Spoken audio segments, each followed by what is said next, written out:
Hi అండి, ఎలా ఉన్నారు? అందరూ బాగున్నారా? నేను బాగున్నానండి. మీ అందరూ బాగుండాలని మనస్ఫూర్తిగా కోరుకుంటున్నాను. ఈరోజు మన ఛానల్కి 1000 సబ్స్క్రైబర్స్ వచ్చినందుకు అందరికీ పేరు పేరున ధన్యవాదములు. ఇలాగే మన ఛానల్ని ముందుకు తీసుకువెళ్తారని అందరినీ కోరుకుంటున్నాను. ఇలాగే మంచి మంచి వీడియోలు మీ ముందుకు తీసుకువస్తాను. ఈరోజు నేను మీకు బ్యూటిఫుల్ తోరణం మీ అందరి కోసం ఈ ఫెస్టివల్ సీజన్ 6 వెడ్డింగ్ సీజన్లో 6 ఈవెంట్లు ఉన్నా కూడా డిఫరెంట్గా తోరణం ట్రై చేయాలని అందరికీ ఉంటుంది. ఇది అలాంటి బ్యూటిఫుల్ తోరణం. చాలా యూనిక్గా ఉంటుంది, చాలా అందంగా కూడా ఉంటుంది. మీకు కావాల్సిందల్లా అరిటాకు, ఫ్లవర్స్ అండ్ ఫెవికాల్. ఒకవేళ మీ దగ్గర పెద్ద బనానా లీఫ్ లేకుండా ఉంటే 2 లీవ్స్ని జాయింట్ చేసి సూదితో కుట్టి కూడా ట్రై చేయవచ్చు. ముందు దానికోసం కావాల్సింది ఒక పెద్ద అరిటాకు, పూలు. మీకు అందుబాటులో ఉండే ఏ పూలైనా సరే మనం చేసేదాన్ని బట్టి తోరణానికి అందం వస్తుంది. తర్వాత ఇలాంటి ఒక ఫెవికాల్ ఇవి ఉంటే మన చేతుల మీదుగా అందమైన తోరణం ప్రిపేర్ చేయవచ్చు. పండగలకి, పెళ్లిళ్ళకి ఇలా తోరణం రెడీ చేసి అలంకరిస్తే గుమ్మానికి మంచి లుక్ వస్తుంది. చూసిన వాళ్ళు వావ్ అంటారు. యూనిక్గా చాలా బాగుంటుంది. ఇది ప్రిపేర్ చేయడం 5 నిమిషాల్లో ఇలా తోరణం రెడీ చేసి అలంకరించవచ్చు. చూడండి ఎంత అందంగా ఉందో కదా.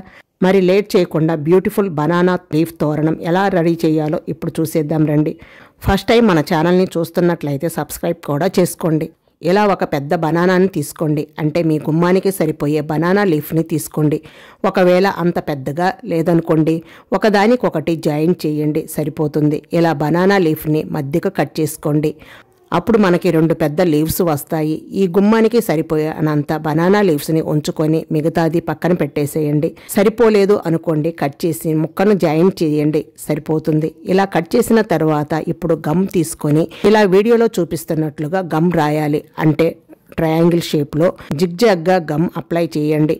తర్వాత పువ్వులను వాటి మీద పెట్టి ఉంచాలి. నేను ఇక్కడ గన్నేరు పూలు, నార్మల్ పూలు తీసుకున్నాను. మీరు చామంతి పూలు లేదా గులాబీ పూలు ఇంకా మీ అందుబాటులో పూలతో అలంకరించవచ్చు. నేనైతే గన్నేరు పూలతో అలంకరిస్తున్నాను. చూడండి, ఇలా గమ్ అప్లై చేసిన దాని మీద ఒక్కొక్క పువ్వును తీసుకొని అప్లై చేసిన గమ్ మీద అంటించటమే.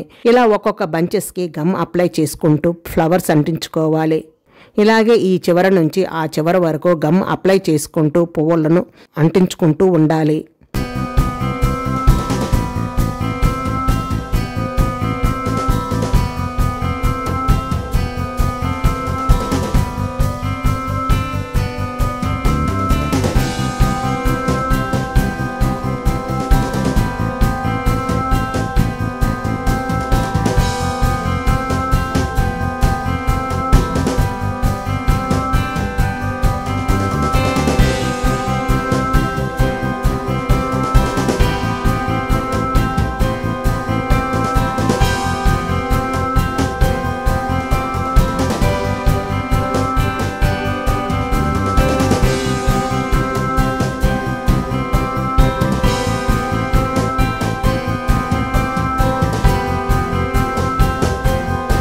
ఈ చివరి నుంచి గమ్ అప్లై చేసుకుంటూ పూలను అంటించుకుంటూ ఉండాలి.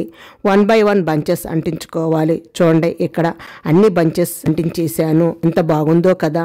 ఇలా రెడీ అయిన తర్వాత ఈ 2 బంచెస్ మధ్యలో ఇలా గమ్మున అప్లై చేసుకోవాలి. ఇలా అప్లై చేసిన తర్వాత ఇప్పుడు ఈ ఎల్లో కలర్ పువ్వు ఉంది కదా, దానిని ఈ రెండింటి మధ్య అప్లై చేసిన గమ్ము మీద పెట్టి అంటించండి. లేదా మీరు అక్కడ పిన్నైనా కొట్టేసుకోవచ్చు. ఇలా మొత్తం 1 by 1 అంటించుకోండి.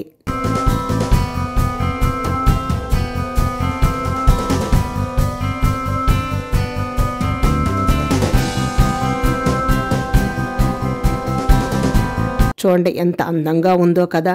ఇప్పుడు నెక్స్ట్ ప్రాసెస్ ఏమిటి అంటే ఈ క్రింద అరటి ఆకు కనబడుతుంది కదా, ఇలా చిన్న చీలికలుగా చేయండి.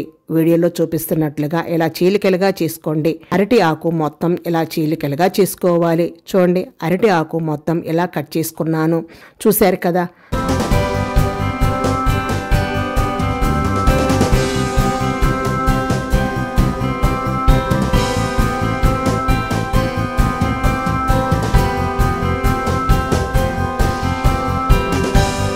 చూశారు కదా. ఇలా సూదికి దారం ఎక్కించి అరటి ఆకు మొదలు ఇలా దారంతో స్టిక్ చేయండి. ఒకవైపు ఇలా దారంతో స్టిక్ చేసుకోవాలి. అలాగే రెండో వైపు కూడా ఇలాగే దారంతో స్టిక్ చేసుకోవాలి. అంతేనండి, చాలా ఈజీ. ఈ బనానా తోరణం చేయడం ఇప్పుడు చూపిస్తున్నాను చూడండి.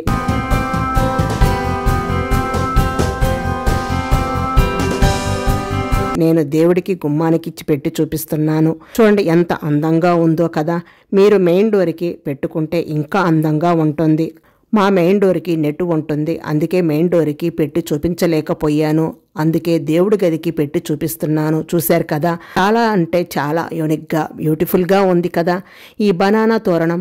సో మీకు ఈ వీడియో ఎలా అనిపించిందో కింద కామెంట్ రూపంలో తప్పకుండా తెలియజేయండి. అలాగే లైక్ చేసి మీ ఫ్రెండ్స్ అండ్ మీ ఫ్యామిలీ మెంబర్స్కి షేర్ చేయండి. సో మీరు కూడా ట్రై చేసి ఈ బనానా తోరణం మీకు ఎలా వచ్చిందో నాకు కామెంట్ రూపంలో తెలియజేయండి. అలాగే మీరు ఆదరిస్తూ ఉంటే మంచి మంచి బ్యూటిఫుల్ అండ్ కొత్త వెరైటీస్తో మీ ముందుకు వస్తాను. అలాగే మన మ్యాజికల్ హ్యాండ్స్ అండ్ గార్డెన్ని సబ్స్క్రైబ్ చేసుకోవడం మర్చిపోవద్దు. Thank you for watching.